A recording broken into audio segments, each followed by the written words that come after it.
भगवान बुद्ध आणि त्यांचा धम्म तृतीय खंड भाग 5वा त्यामधील पाठ 2. धम्म जेव्हा केवळ विद्या पुरेशी नाही, कारण त्यामुळे पोकळ पांडित्य निर्माण होते, असे शिकवितो तेव्हा त्याला सद्धम्म रूप प्राप्त होते. धम्म जेव्हा केवळ विद्या पुरेशी नाही, कारण त्यामुळे पोकळ पांडित्य निर्माण होते, असे शिकवितो तेव्हा त्याला सद्धम्म रूप प्राप्त होते. एकदा भगवान बुद्ध कोसंबीच्या सुस्वर विहारात राहत होता. एकदा भगवान बुद्ध कोसंबीच्या सुस्वर विहारात राहत होते. तेथे जमलेल्या ज्या लोकांना तो उपदेश करीत होता, तेथे जमलेल्या ज्या लोकांना ते उपदेश करीत होते, त्यांच्यामध्ये एक ब्रह्मचारी होता. इथं होता शब्द केले, होता शब्द आहे, पण मी भगवंताचा आणि होता शब्द मनुष्य नाही वाटत, थोडा आदरपूर्वक शब्द मनुष्य वाटते. म्हणजे होते तर मानाचा शब्द आहे, होते. इथं होता आहे, ते समजलं पाहिजे म्हणून होता शब्द टाकला आहे त्यानं. तेथे जमलेल्या ज्या लोकांना ते तो केलेला आहे, ते म्हटलं तर आदर वाटते, तो म्हटलं तर म्हणजे असं मित्र वाटते. तर भगवंत मित्रासारखेच होते. तर इथं दिलेलं आहे, ज्या लोकांना तो उपदेश करीत होता. आता आदर द्यायचा असेल, ज्या लोकांना ते उपदेश करीत होते, असं आहे. पहा शब्दाचा किती फरक, ते आणि तोचा पहा किती फरक पडते. तू इकडे ये, तू इकडे ये, तुम्ही इकडे या, किती फरक आहे पहा. तर ह्या शब्दाचा फरक पडते बघा. तर हे शब्दसुद्धा काही घाव बसवतात आणि घाव करतात. शब्दांचा वार सगळ्यात भयंकर असते. तर शब्दामुळे शब्द म्हणतात सांभाळून बोलले पाहिजे, ज्याला सहन नाही होत. म्हणून सहनशक्ती वाढणे फार आवश्यक आहे. आणि शब्दांचा वार बरोबर पाहून करावं लागते, कॉमन प्रकारे करावं लागते. म्हणजे हे धम्म आपल्याला शिकवते का लेकरांना मग कसं घडवायचं. एखाद्या लेकराला डायरेक्ट बोललं तर राग येते, मग त्याला आपणच काहीतरी असं करून ॲक्शन करून काहीतरी असं कृती करून का नाही त्याला वाटलं पाहिजे, नाही बा मी पण असं करतो, तो लवकर शिकते. मग तर हे सगळं धम्म शिकवते. म्हणून धम्माला काही बारकाईनं समजून घेणं फार आवश्यक आहे. जातक कथेमधला बोध, यामधला ग्रंथामधला बोध, त्या बोधामधून काही मग संसारामध्ये त्याचेवाले प्रयोग करावे लागतात. बायकोला दुरुस्त कसं करायचं, नवऱ्याला दुरुस्त कसं करायचं, आजीला दुरुस्त कसं करायचं, आजोबाला दुरुस्त कसं करायचं, नातवाला दुरुस्त कसं करायचं, नातींला दुरुस्त कसं करायचं, मित्राला दुरुस्त कसं करायचं, कोणाला कसं दुरुस्त करायचं आहे त्रास न होता, हे सगळं धम्म शिकवते. हेच तर आहे धम्माची कला. याला म्हणतात आर्ट ऑफ लिव्हिंग, जीवन जगण्याची कला. हे बुद्धाचा शब्द आहे. तो त्याच्यावर आता एक मोठं एक नाव बनलेलं आहे, पण हे आर्ट ऑफ लिव्हिंग बुद्धाची कला आहे, जीवन जगण्याची कला. त्या ब्रह्मचार्याला अभिमान वाटत असे की वेद ज्ञानात आपण अद्वितीय आहोत. वादविवादात हरविणारा कोणी न आढळल्यामुळे तो ज्या ज्या ठिकाणी जाई त्या त्या ठिकाणी हातात एक मशाल घेऊन मिरवीत असे. एके दिवशी एका शहरात चौरस्त्यावर त्याला एक मनुष्य भेटला. त्याने त्या ब्रह्मचार्याला त्याच्या त्या विक्षिप्त वर्तनाचे कारण विचारले. त्यावर तो ब्रह्मचारी म्हणाला, जग अंधकारमय व लोक भ्रांत आहेत, त्यामुळे जितका प्रकाश करता येईल तितका करण्यासाठी मी ही मशाल बरोबर घेत असतो. त्याला जमलेल्या लोकात पाहिल्यावर भगवान बुद्धाने हाक मारून विचारले, या मशालीने तू काय करीत आहेस? या मशालीने तू काय करीत आहेस?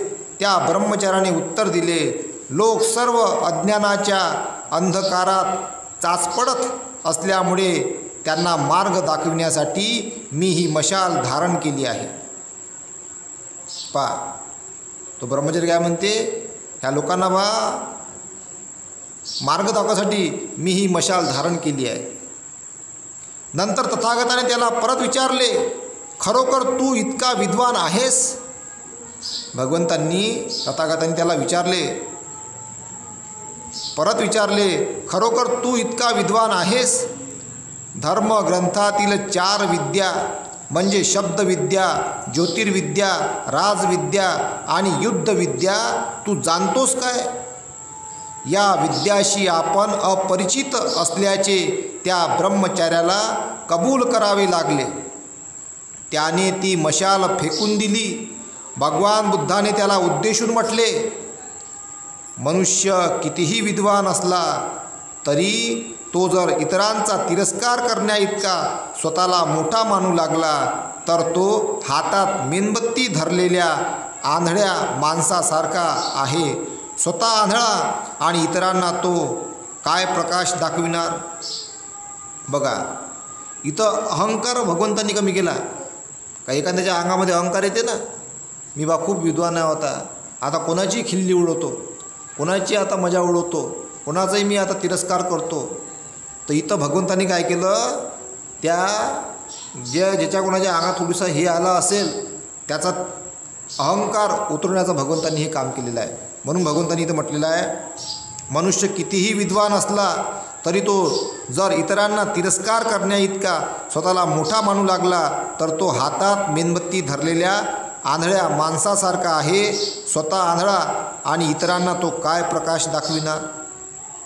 म्हणून भगवंतांनी हे जे म्हटलेलं आहे का तुम्ही योग्य सांगा, जे आहे ते खरं बोला, ज्याच्यापासून कोणाचंही अहित होणार नाही. कोणालाही मार्ग सांगायचा असेल तर योग्य मार्ग सांगा. कुणाचाही मग अपमान होईल अशा प्रकारचं हे तुम्ही त्याच्यावर डायरेक्ट करू नका. त्याला जर तुम्हाला बोलायचं असेल तर मग एकांतात बोला. अशा प्रकारे भगवंतांनी इथं ते मेसेज दिलेला आहे. कारण काही लोक मग विनाकारण कोणाला त्रास देत राहतात. म्हणून ते म्हटलं मी शब्द कसे वापरायचे, असे शब्द वापरायचे का त्याला माहीत नाही पडले पाहिजे काही मला बोलले त्याला मग काय होते, तो दुरुस्तही होते आणि शब्द पण भेटतात. अप्रत्यक्षपणे शब्द पोचवणे एखाद्याला जर म्हणायचं असेल का बस डायरेक्ट म्हटलं बस म्हणून त्याला वाटते मला काय बस म्हटलं, मी काय बसू, मी उभाच राहतो. मग त्याला बस नाही म्हणता येत. मग कशा प्रकारे बस म्हणता येतं? मग ते अशा प्रकारे शब्द वापरायला तो बसलाच पाहिजे. एखाद्यानं समजून ठरवलं का नाही मी उभ्यानंच प्रवचन ऐकतो आपल्याला बसा लागेल ना खाली, त्याला उभ्यानं प्रवचन नाही ऐकता येत. मग त्याला बसवायचं असेल तर मग सगळेजण बसले, मग त्याला वाटतं सगळे बसले तर मी बसतो, मग तो बसून जाते. अशा प्रकारचे काहीतरी आपण प्रयोग केले पाहिजे आणि ते सगळे चांगले राहतात. ते वार पण करतात आणि दुरुस्त्या पण करतात. 3 धम्म जेव्हा प्रज्ञेची आवश्यकता शिकवितो तेव्हा तो सद्धम्म रूप पावतो. ब्राह्मण विद्या ही विद्या म्हणून महत्त्वाची मानित. माणूस विद्वान असला आणि मग तो जरी सद्गुणी नसला तरी ते त्यास पुजार्य मानित. ते म्हणत की राजाला स्वदेशी पूज्य मानतात, परंतु विद्या ही सर्वत्र पूजनीय समजली जाते. त्यांना सुचवावयाचे असे की विद्वान हा राजापेक्षा थोर आहे. भगवान बुद्धाने विद्या आणि प्रज्ञा यात भेद केला आहे. तो भेद म्हणजे ज्ञान आणि शहाणपणा यांच्यामधील भेद आहे. असेही कोणी म्हणेल की ब्राह्मणही प्रज्ञा आणि विद्या यामध्ये भेद करीत आहे. ते कदाचित खरेही असेल, परंतु भगवान बुद्धाची प्रज्ञा आणि ब्राह्मणांची प्रज्ञा यात महदंतर आहे. अगुत्तर निकायातील एका प्रवचनात भगवान बुद्धाने हा भेद फार चांगल्या रीतीने स्पष्ट केला आहे. एका प्रसंगी तथागत राजगृहाजवळच्या वेडूवनात रामाच्या कलंदक निवासात उतरला होता. पहा, रामाच्या निवासात. बुद्धिझममध्ये पण राम आहे बरं. एकदा एका प्रसंगी तथागत राजगृहाजवळच्या वेळुवनाच्या रामाच्या कलंदक निवासात उतरला होता. त्यावेळी मगधाचा एक मोठा अमात्य वर्षाकार ब्राह्मण तथागतांना भेटण्यासाठी आला. आदराने तथागतांना अभिवादन केल्यावर तो त्यांच्या समीप बसला आणि म्हणाला, श्रमण गौतमा, जेव्हा पुरुषाच्या अंगी 4 गुण असतात तेव्हा त्याला मोठा, शहाणा आणि थोर मानतात. हे 4 गुण कोणते? पहिली गोष्ट म्हणजे तो विद्वान असला पाहिजे. म्हणजे कोणतेही वचन उच्चारता क्षणीच त्या वचनाचा तात्काळ अर्थ समजून त्याला तो सांगता आला पाहिजे. गृहस्थी माणसाच्या सर्व कर्तव्यात तो कुशल आणि तत्पर असला पाहिजे. कोणते कारण योग्य आणि कोणती कारणे उचित हे ठरविण्यात तो तरबेज असला पाहिजे. श्रमण गौतमा, माणसाच्या ठिकाणी हे गुण असले की आम्ही त्याला श्रेष्ठ पुरुष समजतो. जर हे गुण गौतमांना प्रशंसनीय वाटत असतील तर याच गुणांच्या आधारे त्यांनी माझी प्रशंसा करावी. उलटपक्षी त्यांच्या मते मी जर दोषास्पद असेन तर ह्याच गुणांच्या आधारे त्यांनी मला दोष द्यावा. ब्राह्मणा, या गुणांच्या आधारे मी तुझी स्तुतीही करू शकत नाही किंवा तुला दोषही देऊ शकत नाही. तू सांगितलेस त्यापेक्षा अगदी वेगळे असे 4 गुण पुरुषांच्या अंगी असले तरच मी त्याला प्रज्ञावान मानतो. हे 4 गुण म्हणजे, प्रथम असा गुणसंपन्न मनुष्य बहुजन हित आणि बहुजन सुकृत असला पाहिजे. बहुजन हित आणि बहुजन सुकृत असला पाहिजे. म्हणजे कोणीही असो, सर्वांच्या बद्दल त्याच्या मनामध्ये काही त्याचं हित आणि कल्याण करायची भावना असली पाहिजे. म्हणून आपण म्हणतो ना शेवटी, सर्वांचं कल्याण हो, सर्वांचं मंगल हो. त्यामध्ये सगळेच आले. मग ब्राह्मण आले, क्षत्रिय आले, वैश्य आले आणि शूद्रही आले.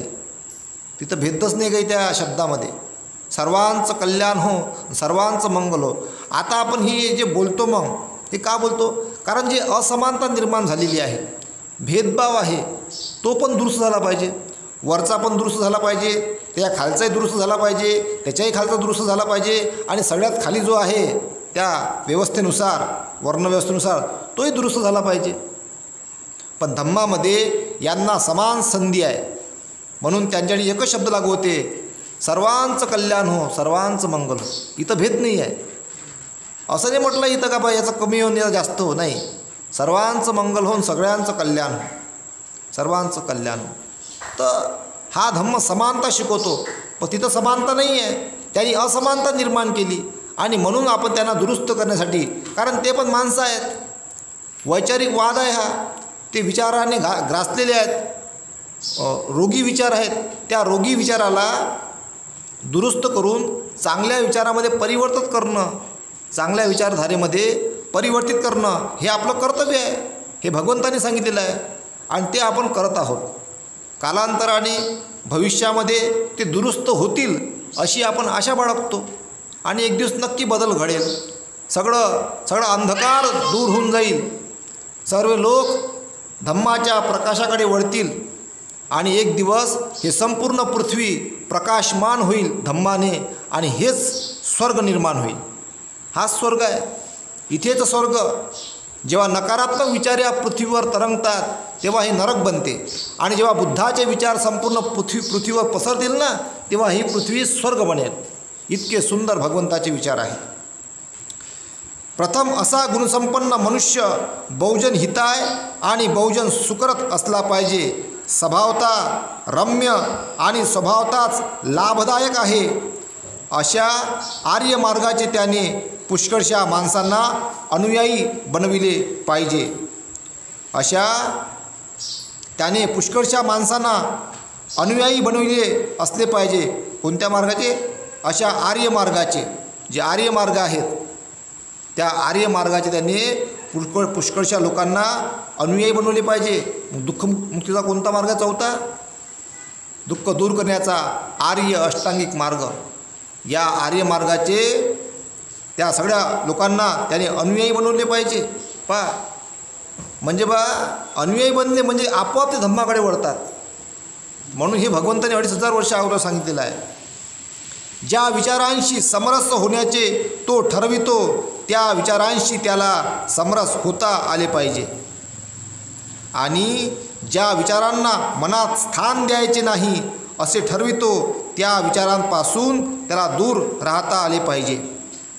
जे संकल्प तो मनात उत्पन्न व्हावे असे म्हणतो ते त्याला मनात उत्पन्न करता आले पाहिजे, किंवा जे संकल्प मनातून काढण्याचे तो इच्छितो ते मनात उत्पन्न होणार नाहीत अशी खबरदारी त्याला घेता आली पाहिजे. म्हणजे विचारांबाबतीत तो स्वतःच्या मनाचा पूर्णाधिकारी असला पाहिजे. त्याप्रमाणेच लोकोत्तर विचारांशी निगडीत अशी जी 4 ध्याने, ज्यात रममान होणे ह्या जीवनातही सुखकर आहे, ती त्याला स्वेच्छेने सहजपणे विनासायास साधता आली पाहिजे. तो जीवनाच्या संपूर्ण ज्ञानाचे बंधनकारक अशा आसवांचा नाश करतो. अशा रीतीने चित्त विमुक्त करण्याचे ज्ञान प्राप्त करतो. प्रज्ञेमुळे लाभलेल्या ह्या विमुक्तीचा तो इहजन्मी उपभोग घेतो. म्हणून हे ब्राह्मणा, नाही तू सांगितलेल्या गुणदोषांच्या आधारे मी तुझी स्तुती करू शकत नाही अथवा तुला दोष देऊ शकत नाही, परंतु मी सांगितलेले 4 गुण ज्यांच्या ठिकाणी असतात त्याला मात्र मी प्रज्ञावान आणि थोर मनुष्य समजतो. श्रमण गौतमा, हे खरोखर आश्चर्य आहे. किती चांगल्या रीतीने तू हे सांगितले आहेस. आता हे जे भगवंतांनी 4 गुण सांगितलेले आहे, हे एखाद्या मनुष्याच्या अंगामध्ये आले ना का त्यालाच भगवंतांनी काय म्हटलेलं आहे?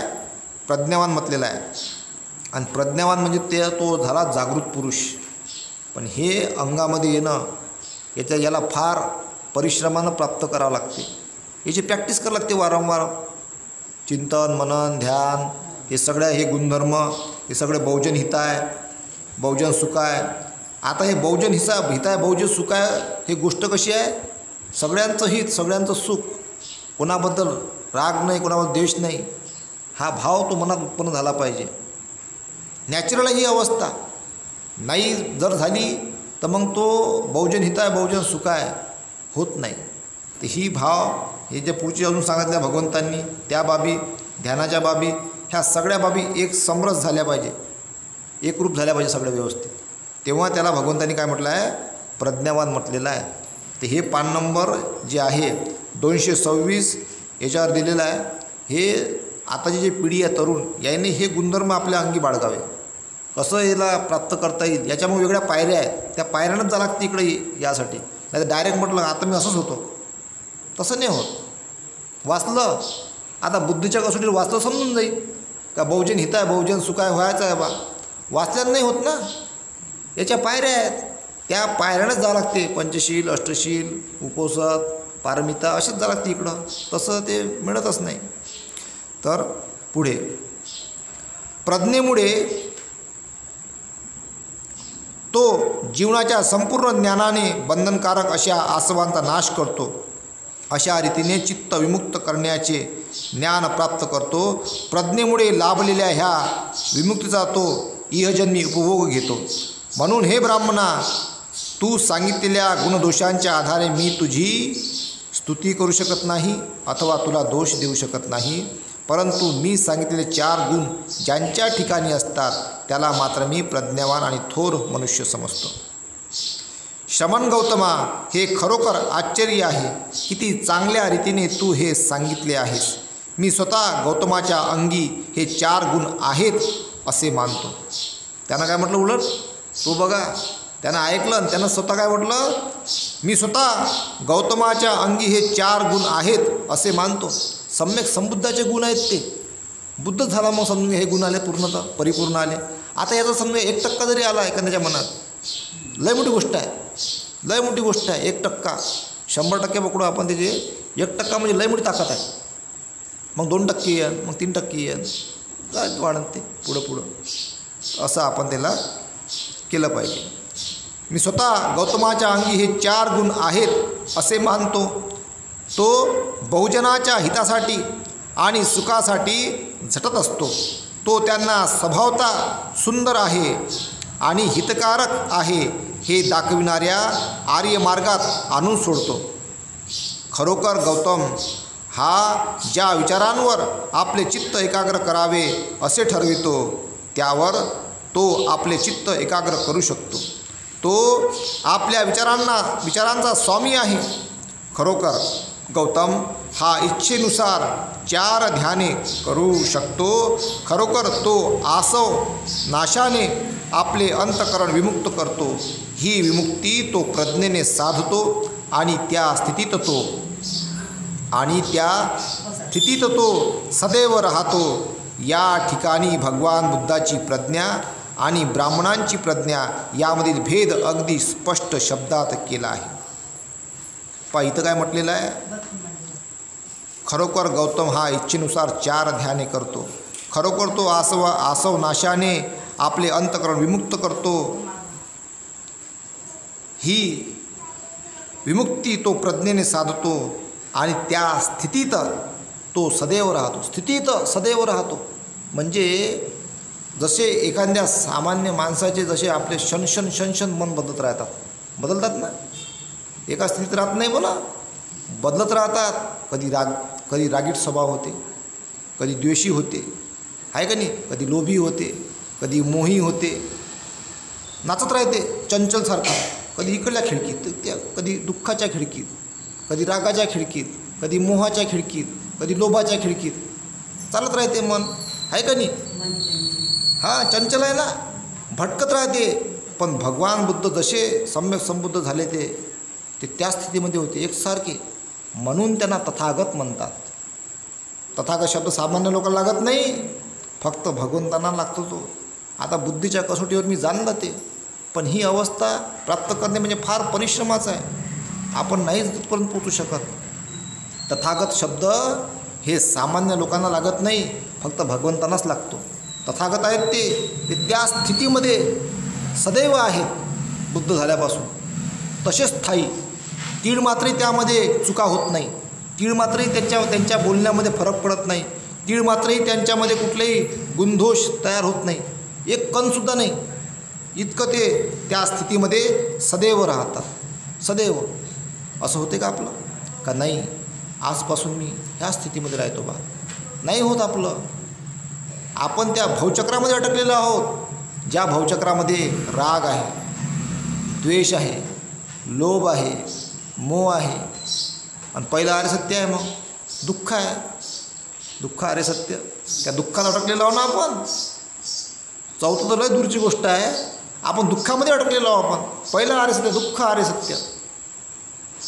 जाती जन्म, कारण ह्या चक्रामध्ये असल्यामुळे आपल्या येणाऱ्या याच्यामध्ये जन्म होत राहते. पोराचा जन्म, नातवाचा जन्म, आहे का नाही, नातींचा जन्म, आहे का नाही, पुतण्या येते, भाशी येते, दुःख भवचक्र. जाती बी दुःख आहे. जरा म्हातारपण याच्यात अटकलेलो आपण. व्याधी येते, मग रोग, आणि मग मरण, याच्यात आपण अटकलेलो आहोत. भगवंत याच्यावर मुक्त आहे. ते बुद्धत्व त्यांनी प्राप्त केलेलं आहे, तथागत आहेत, त्या स्थितीमध्ये स्थिर आहेत. ते ह्या भवचक्राच्या एकदम बाहेर निघालेले आहेत. ते स्वतः स्वर्ग लोकात आहेत. ते त्या स्थितीमध्ये स्थिर आहेत. ही स्थिती ते सदैव ह्या स्थितीमध्ये ते सदैव राहतात. या ठिकाणी भगवान बुद्धाची प्रज्ञा आणि ब्राह्मणांची प्रज्ञा यामधील भेद अगदी स्पष्ट शब्दात केला आहे. त्यांची प्रज्ञा वेगळी आहे, आपली भगवंताची प्रज्ञा वेगळी आहे. या ठिकाणी भगवान बुद्ध प्रज्ञेला अधिक महत्त्वाची का मानतो हे त्याने स्पष्ट केले आहे. धम्माला सद्धम्म रूप प्राप्त व्हावयाला त्याने मैत्रीला उत्तेजन दिले पाहिजे. बघा, धम्माला सद्धम्म रूप प्राप्त व्हावयाला त्याने मैत्रीला उत्तेजन दिले पाहिजे. म्हणून प्रज्ञा ह्या प्रज्ञेचं असं म्हणजे 100% नाही तर 1%, 2% हे असे आपल्या अंगी असले पाहिजे. प्रज्ञा लय महत्त्वाची आहे. एक, केवळ प्रज्ञा ही पुरेशी नसून तिच्या समवेत शीलही असले पाहिजे. असे धम्म जेव्हा शिकवितो तेव्हाच तो सद्धम्म रूप पावतो. आता हे सगळं जे येऊ राहिलं ना, हे बुद्ध होण्याचं वय आहे. किती मोठ्या कसोट्या आहे आपल्या धम्मामध्ये. सोपं आहे काय? सोपं नाही ना. बघा एक एक पायरी आहे अजून. ते तर आहेच तिकडून इकडं बुद्ध होण्याचं पूर्ण बुद्ध होण्याचं पुस्तक आहे. एखाद्या माणसाला बुद्ध व्हायचं एकाने ठरवलं नाही मी आता या 3 महिन्यात बुद्ध होऊन दाखवतो, पूर्ण बुद्ध होण्याची स्थिती आहे याच्यात. पण ही नॅचरल अवस्था आहे. वाचल्यानं तो समजा कितीही बुद्धिवान असन त्या डोक्यामध्ये पूर्ण बसून जाणे पुस्तक. पण नॅचरल अवस्था धारण करणं हे काही सामान्य नाही आहे. केवळ प्रज्ञा ही पुरेशी नसून तिच्या समवेत शीलही असले पाहिजे. असे धम्म जेव्हा शिकवितो तेव्हाच तो सद्धम्म रूप पावतो. प्रज्ञा ही आवश्यक आहे, परंतु शील त्यापेक्षा अधिक आवश्यक आहे. शीलाशिवाय प्रज्ञा भयकारक आहे. काय म्हटलं आहे? शहाणपण. प्रज्ञा म्हणजे शहाणपण. शहाणपण हे शीलाशिवाय काय आहे? भयकारक आहे, घातक आहे, ते हानी होऊ शकते. आता बघा मोठे मोठे अधिकारी कर्मचारी मोठ्या मोठ्या समजे संविधानाचे 4 स्तंभ आहे. संसद आहे, कार्यपालिका आहे, न्यायपालिका आहे, मीडिया आहे. तर हे 3 महत्त्वाचे आहे. कोणते? संसद, कार्यपालिका, न्यायपालिका. मीडिया हे बाहेरचं आहे.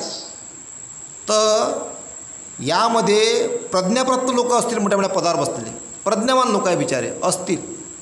म्हणजे शहाणे लोक आहेत, हुशार लोक आहेत, प्रज्ञावान लोक आहेत. आता यांच्या अंगी जर शील असन तरच ते आपल्या पदाचा योग्य कारभार करतील. आज त्यामध्ये किती टक्के लोकांमध्ये शील आहे भगवंताचं, तरच ते योग्य काम करत असतील. आणि नसेल तर किती घातक बाब आहे देशासाठी. नसेल तर आहे किती प्रमाणात, नाही किती प्रमाणात. जास्त प्रमाणात जर नसेल तर धोकादायक आहे, आणि जास्त प्रमाणात जर शील असेल तर फायदेशीर आहे. आता याचं लोकांनी ठरवावं का शील जास्त प्रमाणात त्यांच्यापाशी असेल की नसेल, त्याच्यावर हा देश चालून राहिला. म्हणून प्रज्ञा ही आवश्यक आहे, परंतु शील त्यापेक्षा अधिक आवश्यक आहे. शीलाशिवाय प्रज्ञा भयकारक आहे. आता रिटायर झाल्यावर मोठे मोठे अधिकारी देश सोडून चालले, कसं काय? म्हणजे त्यांच्यापाशी शील नाही आहे म्हणून देश सोडून काही जण पळाले. भारतामध्ये काही लोक देश सोडून पळाले म्हणा, रिटायर झाले देश सोडून पळाले, म्हणजे शील नव्हतं. धोकादायक आहे आपल्या देशासाठी या गोष्टी. म्हणून भगवंताचं शीलधारक अधिकारी संसदेमध्ये, कार्यपालिकामध्ये, न्यायपालिकामध्ये या देशातील मुलं मुली गेले पाहिजे, जे प्रज्ञावानी असले पाहिजे आणि शीलवानी असले पाहिजे. तेव्हाच ते संविधानाचं रक्षण करू शकतात. ज्यांच्यापाशी प्रज्ञा असेल, शील नाही आहे, ते लोक फक्त हुशारीनं आणि फक्त संपून टाकतील आणि नष्ट करून टाकतील. म्हणून जे ह्या पदावर बसतात संसदेमध्ये, कार्यपालिकामध्ये, न्यायपालिकामध्ये, हे प्रज्ञावानी असले पाहिजे आणि शीलवानी असले पाहिजे. याची जाण ह्या भारतातील नागरिकांना असली पाहिजे का आपण कोणाला पोचू राहिलो. त्याची निवड करणारे लोक कोण आहेत? जे कार्यपालिकामध्ये निवड करतात, IAS IPSची निवड करणारे लोक कोण आहेत? प्रज्ञावान आहेत असेल, शीलवान आहेत असेल की नसेल, हाही प्रश्न आहे. इथं सगळं अवलंबून आहे या देशाची सुरक्षा, या देशाचं रक्षण. आणि हे बाबासाहेबांनी हे सगळं तयार करून ठेवलेलं आहे. त्यांनी असे लोक संसदेमध्ये, कार्यपालिकामध्ये, न्यायपालिकामध्ये गेले पाहिजे. प्रज्ञावान आणि शीलवान लोक न्यायपालिकामध्ये, कार्यपालिकामध्ये, संसदेमध्ये गेले पाहिजे, असे बाबासाहेबांना अभिप्रेत होतं. प्रज्ञा ही आवश्यक आहे, परंतु शील त्यापेक्षा अधिक आवश्यक आहे. शीलाशिवाय प्रज्ञा भयकारक आहे. केवळ प्रज्ञा ही भयकारक आहे. प्रज्ञा ही माणसाच्या हातातील तलवारीसारखी आहे.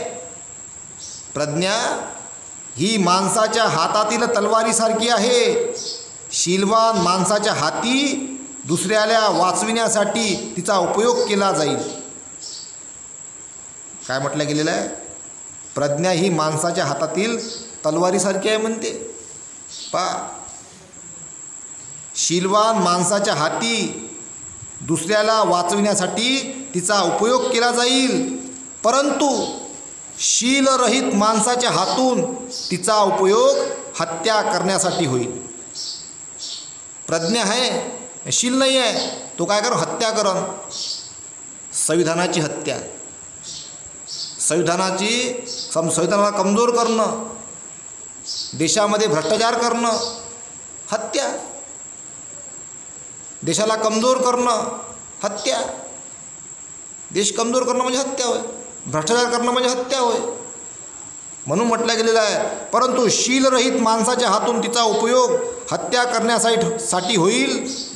परंतु शीलरहित माणसाच्या हातून तिचा उपयोग हत्या करण्यासाठी होईल. म्हणून प्रज्ञा ही शीलापेक्षा महत्त्वाची आहे. म्हणूनच प्रज्ञा ही शीलापेक्षा महत्त्वाची आहे. प्रज्ञा हा विचारधम्म म्हणजे योग्य विचार करण्याची पद्धती. योग्य विचार, खरं काय, खोटं काय, चांगलं काय, हे काय. कारण शील आहे, प्रज्ञाही पाहिजे. कारण शील असून शिलाला जर प्रज्ञेची जोड नसन तो मग बुद्धीच नाही त्याच्यापाशी. मग शील आहे, बुद्धीच नाही, प्रज्ञाच नाही. कुठं मारू सही? आता शीलवान लोक पदावर बसले, समजून घ्या, पदावर बसले आहेत, प्रज्ञा नाही आहे. मारा साहेब ही तसंही प्रज्ञाच नाही, कुठेही सहा मारत बसत. मग प्रज्ञाही पाहिजे आणि शीलही पाहिजे. कारण बुद्धी पाहिजे, शहाणपणी पाहिजे आणि शीलही पाहिजे. दोन्ही आवश्यक आहे.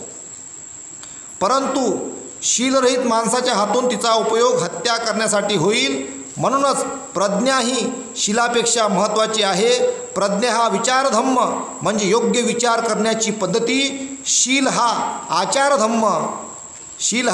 आचारधम्म म्हणजे योग्य वागण्याची पद्धती. योग्य वागण्याची पद्धती. शीलाविषयी भगवान बुद्धाने 5 मूलतत्वे सांगितली आहेत. पहिले जीवहत्ये संबंधी, दुसरे चोरी संबंधी, तिसरे वैश्विक अनिती संबंधी, चौथे खोटे बोलण्यासंबंधी आणि 5वे मद्यपानासंबंधी. आणि ह्यापैकी प्रत्येका संबंधाने भगवान बुद्धाने असे सांगितले आहे की हत्या करू नये, चोरी करू नये, खोटे बोलू नये, वैश्विक अनिती करू नये आणि मद्यपान करू नये. बुद्धाने प्रज्ञेपेक्षा शीलाला महत्त्व का दिले आहे याचे कारण स्पष्ट आहे. ज्ञानाचा उपयोग माणसाच्या शीलावर अवलंबून आहे. शीलाशिवाय ज्ञान मूल्यहीन आहे असे तो एके ठिकाणी म्हणतो. दुसऱ्या ठिकाणी तो म्हणतो शीलासमान या जगात दुसरे काही नाही. शील हा प्रारंभ आणि शेवट आहे. शील हा प्रारंभ आणि शेवट आहे म्हणते भगवंत. सर्व कल्याणाचे ते उगमस्थान आहे. सर्व चांगल्या अवस्थातील ती सर्वोत्तम अवस्था आहे. म्हणून आपले शील शुद्ध करा. म्हणून भगवंत काय म्हणतात? आपले शील शुद्ध करा म्हणते. 1% चांगलं असेल, 2% जा, 3%, 4%, 5%, 6%, त्याला वाढवा, अधिक घट्ट मजबूत बनवा. 100% झालं का मग त्याला कोणी हलवू शकत नाही. नाही तर मग वर जसा जो वरवर उंचीवर जाते ना, असा पदावर, त्याला मारसेना येऊन त्याला खाली उडण्याचा प्रयत्न करते. ते खाली घटो मग ते काही बिघडतात, संपून जातात.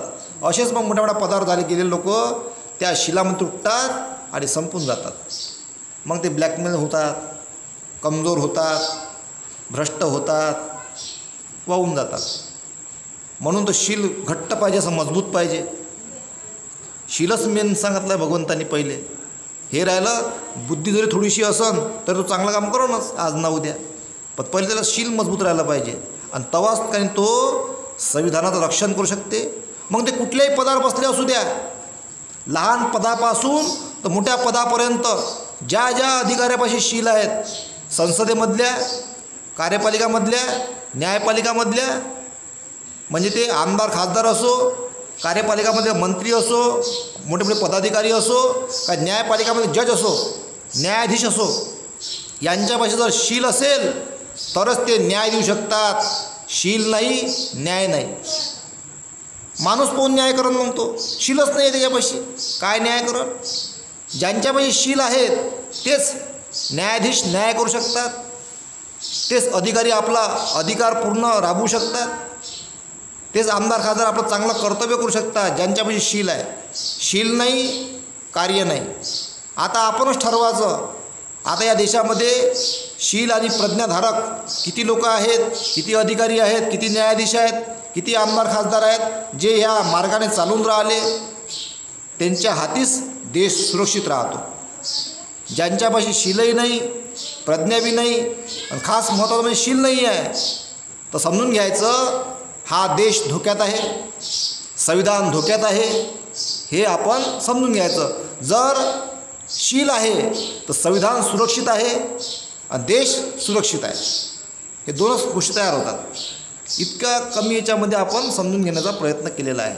म्हणून येणाऱ्या काळामध्ये येणारी पिढी शीलवान आणि प्रज्ञावान, सगळ्यात पहिले शीलवान, नंतर प्रज्ञाची जोड अशी येणारी पिढी तयार झाली पाहिजे. यासाठी आपण कार्य केलं पाहिजे. आणि हेच बाबासाहेबांना अभिप्रेत आहे. नाही तर मग हार चढवला, पाया लागले, काही अर्थ नाही. पाया लागून विचारावर चालणंच नाही भगवून बाबासाहेबांच्या, काही अर्थ नाही. शीलही नाही, प्रज्ञा बी नाही. प्रज्ञा असेल तर शील नाही आहे, धोकादायक आहे. म्हणून शीलाबरोबर प्रज्ञाची जोड हे आवश्यक आहे. आणि येणाऱ्या काळामध्ये आपण येणारी पिढी अशी तयार कराल अशी मी आशा बाळगतो आणि इथेच थांबतो. साधू साधू साधू. उद्याला आपण घेऊया धम्म जेव्हा प्रज्ञा आणि शील ह्यांच्याविषयी करुणेची आवश्यकता प्रतिपादतो तेव्हाच तो सद्धम्म रूप पावतो. हे आपण उद्याला घेऊया.